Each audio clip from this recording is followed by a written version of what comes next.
2019 ప్రభుత్వాలు మారిన తర్వాత ఒక ఫార్చ్యూన్ 500 కంపెనీ యజమాని పైన వైకాపా ఎంపీలు ఏకంగా పార్లమెంట్ సాక్షిగా ఆరోపణలు చేశారు. It is a fact. దానివల్ల ఏమైందంటే ఆ కంపెనీ ఇబ్బంది పడింది, ఆ కంపెనీ వైజాగ్ వదిలి పారిపోయింది. That is also fact. It is a fact. I'm just stating fact. ఎందుకంటే మళ్ళీ ఆ కంపెనీ ఇబ్బంది పడకూడదని ఆ కంపెనీ పేరు ప్రస్తావించట్లేదు. మీరు చూస్తే చాలా కంపెనీలు వదిలి వెళ్ళిపోతాం అనేది జరిగింది అధ్యక్ష.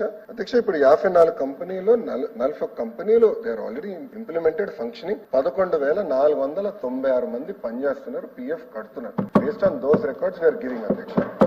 అధ్యక్ష, మన ప్రభుత్వం తీసుకునే లక్ష్యం ఏంటంటే మీరు రాబోయే రోజుల్లో కొంచెం సంచలన నిర్ణయాలు చూస్తారు. ఎందుకంటే ఈ రోజు కేవలం ఒక హైదరాబాద్ తో మనం పోటీ పడట్లేదు, ఒక జైపూర్ తో పోటీ పడుతున్నాం, ఒక భువనేశ్వర్ తో పోటీ పడుతున్నాం. ఐటీ రంగంలో పెద్ద ఎత్తున పెట్టుబడులు తీసుకొచ్చడానికి పొద్దున కూడా అధికారులతో నేను డిస్కస్ చేశాను. మనం ఈజ్ ఆఫ్ డూయింగ్ బిజినెస్ మీద ఫోకస్ చేయాలి. ఇంకా పెద్ద ఎత్తున కంపెనీలని మనం ప్రోత్సహించాలి, తీసుకురావాల్సిన అవసరం ఉంది. వాళ్ళు ఎటుకో రియల్ ఎస్టేట్ చేయలేరు, వాళ్ళు రేపు అమ్మలేరు. ఇది ఎందుకంటే అమ్మాలంటే మళ్ళీ ప్రభుత్వం దగ్గర రావాలి, అది మనం ఎటుకో ఒప్పుకోం. అదే I'm not worried about that. But మనం కంపెనీలు పెద్ద ఎత్తున ప్రోత్సహించి ఎకనామిక్ యాక్టివిటీ ఒక ఐటీ రంగంలో విశాఖపట్నం కేంద్రంగా చేయాల్సిన అవసరం ఉంది. సో టీసీఎస్ ఆల్రెడీ అనౌన్స్మెంట్స్ అయినాయి. త్వరలోనే మిలేనియం టవర్స్ ఏదైతే గత ప్రభుత్వం ఖాళీ పెట్టిందో ఆ మిలేనియం టవర్స్ లోనే వాళ్ళు వస్తున్నారు అధ్యక్ష. దాని కొన్ని చిన్న ఇష్యూస్ డీనోటిఫికేషన్ ఏమి ఉంటే చేస్తాం జరుగుతుంది. అంతేకాకుండా వాళ్ళకి భూములు కూడా కేటాయించడానికి వాళ్ళు ఒక భూమి కూడా నచ్చింది. అది మేము నెక్స్ట్ ఎస్ఐపిబి అంటే ఒక 15-20 days లో అది కూడా ఒక నిర్ణయం తీసుకుని కేబినెట్ పెట్టి వాళ్ళు భూములు కూడా కేటాయించబోతున్నాం.